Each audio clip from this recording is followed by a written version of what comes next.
الحمدللہ رب العالمین والصلاة والسلام علی سید المرسلین اما بعد فاعوذ باللہ من الشیطان الرجیم بسم اللہ الرحمن الرحیم۔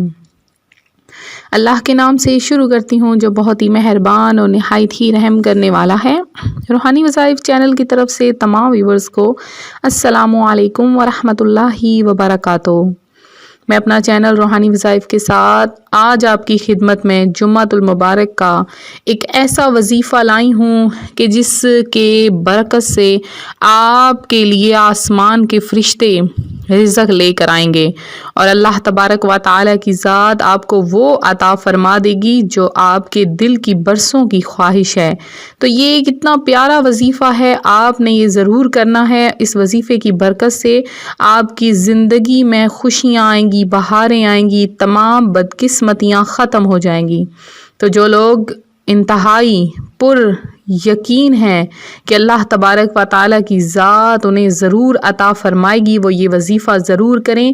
تو میں اپنا وظیفہ بتاؤں گی، اس سے پہلے میں اپنے تمام نئے آنے والے ویورز سے گزارش کرتی ہوں ہمارا چینل روحانی وظائف ضرور سبسکرائب کریں، بیل آئیکن کا بٹن ضرور پریس کیا کریں تاکہ ہر آنے والی نئی ویڈیو سب سے پہلے آپ تک پہنچ سکے۔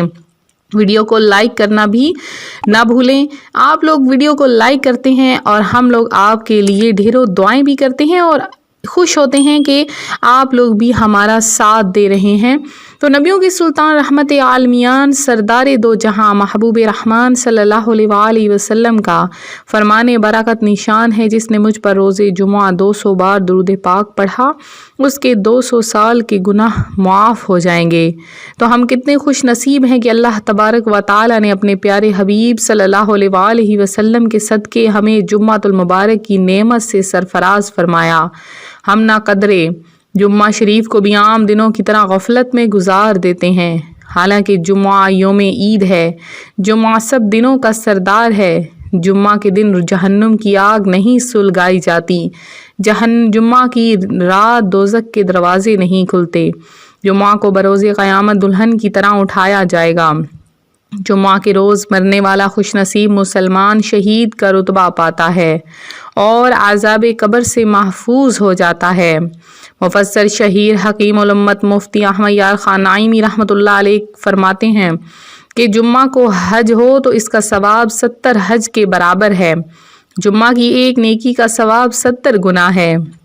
جمعہ کے روز گناہ کا عذاب بھی 70 گنا ہے، لہٰذا اس دن چھوٹے بڑے تمام گناہوں سے بھی بچنا چاہیے، جیسے غیبت، چغلی، حسد، بغض، کینہ، ہر چیز کو اپنے دل سے نکال کر بس صبح سے شام کثرت سے درود پاک اور اللہ تبارک و تعالی کا ذکر کرنا چاہیے۔ اللہ تبارک و تعالی نے جمعۃ المبارک میں پوری سورہ جمعہ نازل فرمائی، جمعۃ المبارک کی شان میں، اور قرآن کریم کے 28ویں پارے میں ایک سورہ جمعہ جگمگا رہی ہے۔ اللہ تبارک و تعالی سورہ جمعہ کی آیت نمبر 9 میں ارشاد فرماتا ہے کہ اے ایمان والو، جب نماز کی اذان ہو جمعہ کے دن تو اللہ کے ذکر کی طرف دوڑو اور خرید و فروخت چھوڑ دو۔ تو جمعۃ المبارک بہت ہی پیارا اور مبارک دن ہے۔ حجت الاسلام حضرت سیدنا امام محمد بن محمد غزالی رحمۃ اللہ علیہ فرماتے ہیں، نماز جمعہ کے بعد عصر کی نماز پڑھنے تک مسجد ہی میں رہے، اگر نماز مغرب تک ٹھہرے تو افضل ہے۔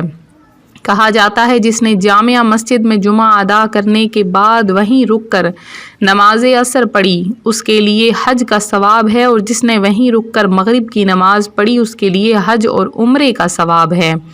نبی معظم رسول محترم سلطان ذی حشم تاجدار حرم صلی اللہ علیہ وآلہ وسلم کا فرمان باقرینہ ہے کہ جمعہ کا دن تمام دنوں کا سردار ہے اور اللہ عز و جل کے نزدیک سب سے بڑا ہے۔ وہ اللہ عز و جل کے نزدیک عید الاضحیٰ اور عید الفطر سے بڑا ہے۔ اس میں 5 خصلتیں ہیں۔ اللہ تعالیٰ نے اسی میں حضرت آدم علیہ السلام کو پیدا کیا، اسی میں زمین پر انہیں اتارا اور اسی میں انہیں وفات دی، اور اس میں ایک ایسی گھڑی ہے کہ بندہ اس وقت جس چیز کا سوال کرے گا وہ اسے دے گا جب تک حرام کا سوال نہ کرے۔ اسی دن میں قیامت قائم ہوگی، کوئی مقرب فرشتہ آسمانوں زمین اور ہوا اور پہاڑ اور دریا ایسا نہیں کہ جمعہ کے دن سے ڈرتا نہ ہو۔ ایک اور روایت میں ہے سرکار مدینہ صلی اللہ علیہ وآلہ وسلم نے یہ بھی فرمایا کہ کوئی جانور ایسا نہیں کہ جمعہ کے دن صبح کے وقت آفتاب نکلنے تک قیامت کے ڈر سے چیختا نہ ہو سوائے آدمی اور جن کے۔ تو جمعۃ المبارک کے دن مختلف وظائف ہیں۔ اس دن دعائیں قبول ہوتی ہیں کہ سرکار مدینہ مکرمہ سردار مدینہ منورہ صلی اللہ علیہ وآلہ وسلم کا فرمان عنایت نشان ہے کہ جمعہ میں ایک ایسی گھڑی ہے کہ اگر کوئی مسلمان اسے پا کر اس وقت اللہ عز و جل سے کچھ مانگے تو اللہ عز و جل اس کو ضرور دے گا، اور وہ گھڑی مختصر ہے۔ حضور پر نور شافع یوم النشور صلی اللہ علیہ وآلہ وسلم کا فرمان پرسرور ہے کہ جمعہ کے دن جس ساعت کی خواہش کی جاتی ہے اسے عصر کے بعد سے غروب آفتاب تک تلاش کرو۔ اور مفسر شہیر حکیم الامت فرماتے ہیں رات میں روزانہ قبولیت دعا کی گھڑی آتی ہے مگر دنوں میں صرف جمعہ کے دن، مگر یقینی طور پر یہ نہیں معلوم کہ وہ گھڑی کب ہے، اور اس میں یہ بھی تمام 40 علماء کا قول ہے۔ تو سرکار مدینہ صلی اللہ علیہ وآلہ وسلم کا فرمان نجات نشان ہے کہ جمعہ کے دن اور رات میں 24 گھنٹے ہیں، کوئی گھنٹہ ایسا نہیں جس میں اللہ تعالیٰ جہنم سے 6 لاکھ آزاد نہ کرتا ہو جن پر جہنم واجب ہو گیا تھا۔ تو یہ تھی جمعۃ المبارک کی پیاری پیاری باتیں۔ آج ہم آپ کے لیے جو وظیفہ لائے ہیں بہت ہی پیارا وظیفہ ہے۔ آج ہم آپ کو وہ وظیفہ بتائیں گے۔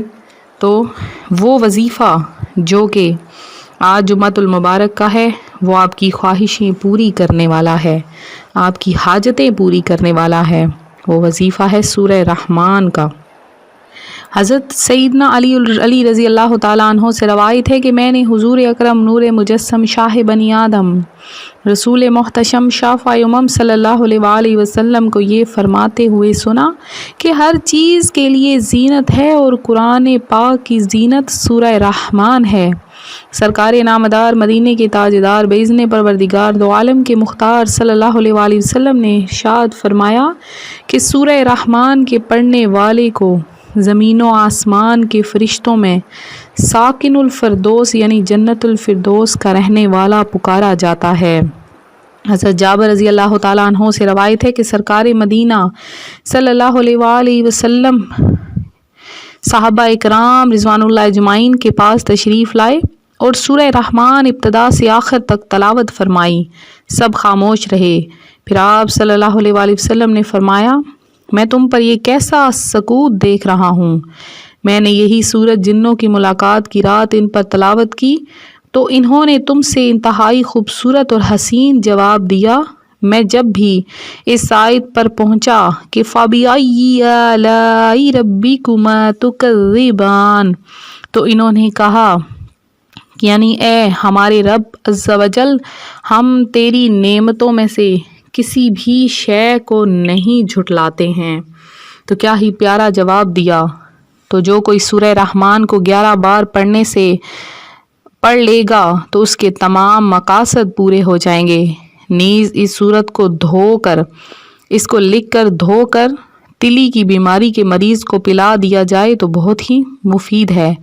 جن بچوں کا دماغ بہت زیادہ کمزور ہو اگر اسے پڑھ کر پانی پر پھونک کر لگاتار 3 دن پلایا جائے تو ان بچوں کا دماغ بہت زیادہ تیز ہو جاتا ہے۔ تو جمعۃ المبارک کے دن آپ نے جو وظیفہ کرنا ہے وہ کس طرح سے کرنا ہے جس سے آپ کی حاجتیں مرادیں پوری ہوں گی۔ تو جب آپ نے نماز ظہر پڑھنی ہے، نماز ظہر پڑھنے کے بعد جو بھائی جمعۃ المبارک کی نماز پڑھتے ہیں وہ وہیں پر مسجد میں بیٹھ کر یہ وظیفہ کر لیں، اور جو بہنیں یہ وظیفہ کرنا چاہتی ہیں وہ نماز ظہر ادا کرنے کے بعد وہیں جائیں نماز پر بیٹھ کر ایک تسبیح درود پاک کی پڑھیں، کوئی سا بھی درود پاک پڑھ لیں، درود ابراہیمی ہو چاہے کوئی سا بھی درود پاک ہو، وہ پڑھ کر ایک مرتبہ سورہ رحمان کی تلاوت کریں، اور جب فَبِأَيِّ آلَاءِ رَبِّكُمَا تُكَذِّبَانِ تک پہنچیں تو اس کو 10 مرتبہ پڑھیں۔ اس